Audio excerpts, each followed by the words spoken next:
Hello বন্ধুরা, তোমাদের স্বাগত অনিশেষ মিথোলজি আর্ট ইউটিউব চ্যানেলে। চলে এলাম নতুন একটি ভিডিও নিয়ে। এই ভিডিওতে আমি দেখাবো আমার আঁকা কিছু অনেক পুরনো পুরনো ছবি, যা আমার 5 বছর আগে হয়তো আঁকা। তো এই ছবিগুলো তোমরা দেখবা, দেখে বলবা কেমন লাগছে। ছবিগুলো এর মধ্যে ভালো খারাপ দুটোই মিশিয়ে রয়েছে। কোনো রকমে দেখো কেমন হয়েছে, তোমরা দেখে বলো। তো চলো শুরু করা যাক ভিডিওটা। দেখো বন্ধুরা, ভিডিওর শুরুতেই রয়েছে মা বড় মায়ের এই ছবিটা, যেটা আমি এঁকেছিলাম 5 বছর আগে। দেখো বন্ধুরা, দেখে বলো কেমন হয়েছে। তারপর দেখো মা শ্যামা মায়ের এই ছবিটা, এটা অনেকটা সাবেকি লুকে করার চেষ্টা করেছি। দেখো শ্যামা মায়ের ছবিটা, দেখো কেমন লাগছে, সবাই বলো কমেন্ট করে। তারপরে হচ্ছে মা কালীর এই ছবিটা, এখানে মাকে দশভুজা করেছি, অর্থাৎ এটা হচ্ছে মা মহাকালীর ছবি।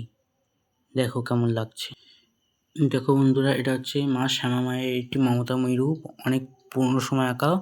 সেজন্য ছবির রং টংগুলো একটু হয়ে গেছে, একটুখানি ঘেটে গেছে। দেখো কেমন লাগছে, সবাই বলো কমেন্ট করে। এরপরেই রয়েছে বন্ধুরা মা উগ্রতারা বা মা নীলতারা মায়ের ছবি। মা নীলতারা অর্থাৎ যিনি 10 মহাবিদ্যার দ্বিতীয় রূপ, যাকে উগ্রতারা বা নীলতারা বা নীল সরস্বতী নামে তিনি পরিচিত। তারপরে দেখো বন্ধুরা মা কালীর এই ছবিটা, এটা আমি অনেকটা মা আদ্যা মায়ের ছবির মতো করার চেষ্টা করেছিলাম। দেখো এই ছবিটা অনেক পুরনো, দেখো কেমন লাগছে, সবাই কমেন্ট করে বলো। তারপরে দেখো বন্ধুরা মা শ্যামা মায়ের হচ্ছে এই ছবিটা, কেমন লাগছে জানিও। দেখো কেমন লাগছে, ছবিগুলো পুরনো তো রঙগুলো একটু কেটে গেছে। দেখো তোমার একটু কেমন লাগছে বলো। এরপরে বন্ধুরা রয়েছে বাবা মহাদেবের এই ছবিটা। এই ছবিটা 5 বছর আগে আমি এঁকেছিলাম মহাশিবরাত্রি উপলক্ষে। দেখো বন্ধুরা বাবা মহাদেবের এই ছবিটা কেমন লাগছে, মহাশিবরাত্রি উপলক্ষে এটা আমি এঁকেছিলাম। তারপর দেখো বন্ধুরা, এখানে রয়েছে শ্রীহরি বিষ্ণুর মতো করে আমি জগন্নাথকে করেছি এখানে। দেখো বন্ধুরা, আমি এখানে জগন্নাথ দেবকে ভগবান বিষ্ণুর মতো করে ছবিটা এঁকেছি। দেখো কেমন লাগছে। এখানে বিষ্ণুর মুখের জায়গায় জগন্নাথের মুখটা বসিয়েছি, আর গায়ের রঙটাও জগন্নাথের গায়ের রঙের মতো করেছি। এটাও অনেক পুরনো। তারপরে রয়েছে আমি এই জগন্নাথের এই ছবিটা এঁকেছিলাম, এটা হচ্ছে রথযাত্রার সময়। এটা হচ্ছে অনেক পুরনো সময় আঁকা, অনেক পুরনো, 5 বছর হবে এই ছবিটা। এই ছবিটা হচ্ছে জগন্নাথের স্বর্ণবেশ ধারণ করার সময় সেই ছবিটা আমি এঁকেছি।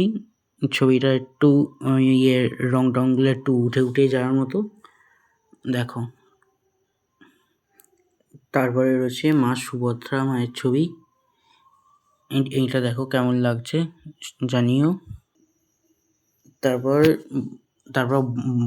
বলরাম প্রভুর এই ছবিটা, দেখো কেমন লাগছে জানিও। তারপরে দেখো এখানে জগন্নাথ দেবের মুখটা দেখিয়েছি এরকম গোল করে, কেমন লাগছে জানিও।